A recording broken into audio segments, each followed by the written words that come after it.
The cameras were rolling, the audience buzzing with anticipation, and millions of viewers across the country tuned in that night, unaware they were about to witness a moment that would spark conversations for years to come. It wasn't just another talk show. It was Oprah Winfrey, one of the most powerful and respected figures in television, facing off with Senator Ted Cruz, a man known for his sharp wit, unwavering convictions, and unapologetic faith. No one expected the exchange that followed to leave Oprah herself stunned into silence. The interview began like most, warm introductions, polite smiles, and a few light-hearted questions. But quickly, the tone shifted. Oprah, with her trademark charm and confidence, decided to press Cruz on something that had often been used to both define and divide him, his Christian faith.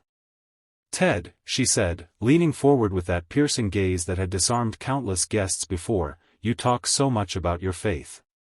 But in today's world, when religion has caused so many divisions, don't you think clinging to that so tightly makes you seem out of touch?" The audience chuckled softly, some nodding. Her question was meant to provoke thought, perhaps even spark laughter at Cruz's expense. It was bold, bordering on mockery, and for a split second, you could almost see a flicker of discomfort cross his face. But Cruz didn't flinch. He smiled faintly, folded his hands, and leaned in. "Oprah," he began slowly, his voice calm but filled with conviction, "if my faith makes me out of touch, then I'll gladly stay out of touch. Because my faith isn't about politics or public approval, it's about hope. It's about something bigger than me, bigger than this country, bigger than any argument we're having right now." The room quieted. Viewers at home could feel it, the shift from a staged back and forth to something raw and deeply personal. He continued, telling the story of his father, a Cuban immigrant who came to America with only $100 sewn into his underwear, fleeing oppression and hopelessness. "My father found Christ when he had nothing else left. And it changed him.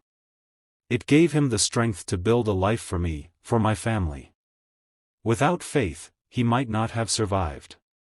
And without him, I wouldn't be sitting here today." Oprah blinked, visibly taken aback. This wasn't the rehearsed politician soundbite she might have expected. It was real, vulnerable, and undeniably powerful. Still, she pressed further, searching for a weakness. "But don't you think that focusing so much on God makes people who don't share your beliefs feel excluded?" Cruz leaned back, his voice softening. "Faith isn't about exclusion, it's about invitation. When I talk about God, I'm not saying he's mine and not yours. I'm saying he's here for everyone, every background, every struggle, every pain. I've met single mothers in shelters, veterans haunted by trauma, children growing up with nothing, and when they hear about a God who sees them, who